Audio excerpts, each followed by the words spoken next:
Hello everybody. Last week I talked about soaking and hearing from God during that and people maybe having visions. And I want to talk more about visions and seeing God this week, because all of us have that potential. Now we know that some people are called to be prophets or seers, and that is something that they just do. It's very easy for them and they grow in it, and it's where they're meant to be, where they're called to be. But for most of us, we can see and we can hear if we are believing that's possible. Now in Mathew chapter 5 verse 8, it said, God blesses those whose hearts are pure, for they will see God. In Isaiah 6, Isaiah talks about he had a vision of God, he saw God, and he was so in awe and afraid because he felt unclean. But he saw the King, the Lord of God's armies. And we know that there's many places in the scriptures, in the Old Testament, and even in the New, where people saw visions. And so we know it's possible. For myself, it wasn't until I'd been a Christian for a long time when I began to see things. At least when I recognized that I was seeing things, because I think there are many times when God may put a picture in our mind, but we don't recognize it's from Him. And He does that because He loves us, because He wants to use all of our senses and free us up to connect with Him in different ways. It's all part of our experience with Him and connecting with Him and knowing Him in a better way. And when I first saw something, it was like a stick figure. I saw Jesus like a stick figure. I had a hard time over something and was crying out to Him for help to be able to see what was going on. And I saw this stick figure and I thought I was doing it, I was imagining it. But then when the stick figure moved, I realized that no, I wasn't. It was God putting that picture in my mind, and the way the picture changed, He showed me something during that. So it's possible, and over time, that picture became clearer and clearer and clearer, to the point where eventually I could actually see Jesus' face, and I could look in His eyes and feel Him looking at me. And when I looked into His eyes, I could see what He was feeling. I could see His love for me. I could see His heart. That was an incredible experience. Now, it doesn't happen all the time, and I wish it did. And I do believe that the closer we get to Him, the more we can see and hear, the more we will be able to do that. And I found that when I look into His eyes, there's an impartation that happens, there's a healing that comes, and there's a freedom.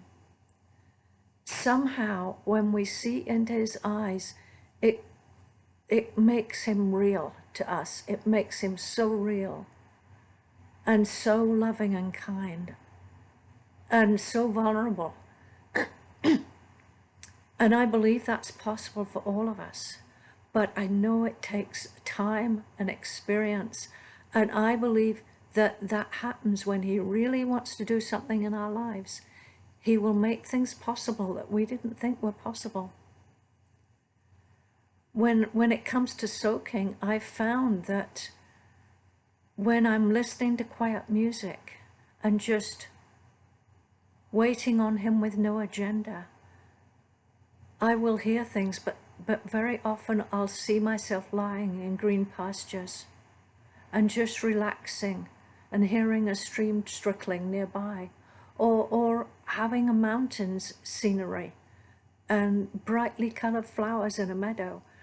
And sometimes just Him showing me something in a picture form that He wants me to have understanding of. And then He will give me understanding. Now, all of that takes time and experience. But it starts with believing that this is possible. And it's something that he wants for us. He wants us to be able to see and hear, because it makes a difference in our relationship. There are times when we'll have words of knowledge where there's a thought comes into our mind with a picture, which is to show us something about somebody else that will help them. When we have the wisdom and the knowledge of what that means, because just because we see a picture, we can't necessarily interpret it in our own way. We need the spirit of wisdom to help us to interpret that in a way that would be helpful to somebody else. When it comes to soaking, though, as I said, it's really ministering to us, showing us things, and really is a good place to practice seeing and hearing. Just being in that place where if something comes into your mind, sure, we can imagine things, but there are times when something comes in and it's not us doing it, and that's when it's God putting it there. Now, I don't want you to feel discouraged if that doesn't happen very quickly with you. There is a time and a place. It was a long time before that happened with me, but it's wonderful when it does. So I would encourage you, as you take the time to soak or be in God's presence, whether it's with a group or by yourself, just see where you feel. I know when I'm listening to music, I can picture different scenery, because music can give you that feeling of being in a certain place. And it helps in our connection with Jesus, in our connection with the Holy Spirit and the Father. It helps us to grow, it helps us to feel and to know him in a greater way. So I hope that's been helpful to you today, and let me know if you practice, how you're doing, if you need help in some way, because I'm here. I'm willing to pray for people if you want it. And if this has helped you, I would encourage you just to share it with somebody else. See you next week. Bye for now.